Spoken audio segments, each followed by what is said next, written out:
about these two questions, and I'm going to focus on number 8 first.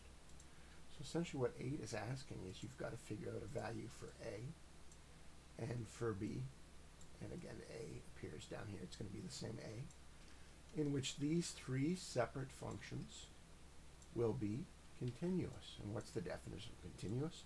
It's a line that's not broken. So suppose this first part, which is clearly a straight line, went up like that and ended. You can see its range ends. Oh, this is for when x is bigger than 5. So let's put it over here. It would help if it's in order as well. So let's focus on this, which is x is smaller than 5, because you want to always move from left to right. So if we look at this, when x is smaller than 5, so let's call this x value 5 here. Let's just build a wall. Everywhere to the left we have what appears to be a parabola. So it might be, it looks, since there's a plus value here, it's going to be an upward facing parabola. So it's going to do something like that. It also might do something like that. It also might just do something like that, because it's only part of a parabola. And it ends right here when x is smaller than 5. But right at here, x is equal to 5. Right at x is equal to 5, it's telling me the value of y is 8. So we know it stops right there at a spot called 5, where x is 5 and y is 8. And then onwards, when x is bigger than 5, we have what appears to be a line. And the line is going to go straight up like that, because while the a might be negative, so it could also go straight down. Okay? But it's got to start at that dot, which we've determined 5, 8. Why? Because they tell me it's continuous. So in order for these three segments to meet, and it's a parabola, and then it definitely meets at 5, 8, and then continues as a line either up or down. In order for that to happen, they all obviously have to meet or join at 5, 8, which means that when x is 5, essentially, really just a little bit below, 5, this has to reach the point 5, 8. That's a big clue. That essentially means when I punch 5 into this formula, the result should be 8. And you might say, no, but it's smaller than 5. Yes, but it has to just nudge right up to 5, 8 in order to be continuous. Therefore, for all purposes, we can use the actual 5. When I put 5 into this formula, I get 25 plus 5b plus a mysterious a. So I'm going to write that down. So I get 25. When x is 5, I get 5 squared, which is 25. I get a 5 where the other x is, so I can essentially get 5b plus a mysterious a. So that's all I know for that one, when x is 5. Now when x is 5 for this one, obviously it's 8. The only question is, what about this one? Well, this one has to begin at 5, 8. So that means when x is 5 over here, this is also going to be equal to 8. When I put 5 into here, I get, when x is 5 for the first one, I get 5a plus 3. But as I said, these graphs must meet. They must all end at the point 5 or begin at the point 5, 8, which means this graph will equal this graph at the point 5, 8. And since I punched in 5 already to these formulas, this specific formula here and this specific formula here will be equal to one another at that point. Why? Because all graphs meet where they equal one another. So that means I can make 5a plus 3 equal 25 plus 5b plus a. And now notice that this doesn't quite work, right? However, remember that there's something I forgot to write in here. And that's my mistake. That 5a plus 3 over here is going to be equal to the value 8. And that 25 plus 5b over here is going to be equal to the y value 8, because they both meet at 8. I can rearrange this. And I can say, okay, well, I'm going to solve for a. Well, 5a is equal to 5. Therefore, a is equal to 1. And I know this because when x is 5, the value of 8 is going to be 8.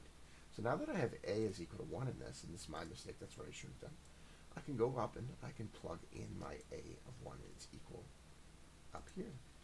So I get 25 plus 5b plus 1, because I've solved a, is equal to 8. If I put my values of my number values to the other side, so this is totaling 26 now. If I subtract 26 from this side to get rid of it, I get 5b is equal to negative 18. That might be wrong, so I'm going to go back and check my numbers on it. And then suddenly, if I divide it by 5 on both sides, I get b is equal to negative 18 divided by 5. Therefore, the constants a is 1, and b is minus 18 over 5 in order to meet at that spot over there. And I believe, if I remember from the answer keys, that that's the actual answer. Yeah, see, b is minus 18 over 5. A must be equal to 1. What about 9 here? What about 9 here? Well, 9 did not give us any variables. In other words, we don't have to figure anything out. 9 will end and begin in the exact same manner we did for 8 at the points given. So all we have to do is look at those points given. So let's examine it. So everything, this one they put in order. Everything below x is equal to minus 1 appears to be a line. Between minus 1 and 1, x is a different line that appears to go down. So this line's going up, then this line's going down. And then, when x is bigger or equal to 1, this is a different line that's going down. The question is, do they all meet? In other words, when x reaches minus 1 here, what y value is it? And will it be the same y value of this one when it starts at minus 1? And then finally, when this one reaches 1, will it be the same y value as this one when its x is 1? So that's what you do. You find where's the limit of this one? Well, this one will end at minus 1. So we plug in minus 1 into the formula. We get minus 1 plus 1, y is equal to 0. So that means this one ends at the point minus 1. Well, I've got to make that bigger. This one's somehow got big. It ends at the point minus 1 comma 0. Because when x is minus 1, y is 0. We just need to figure out where this one here begins. And this one here begins at the leftmost x value of minus 1. If we punch in minus 1 for x here, keep in mind that this minus is separate. We get this.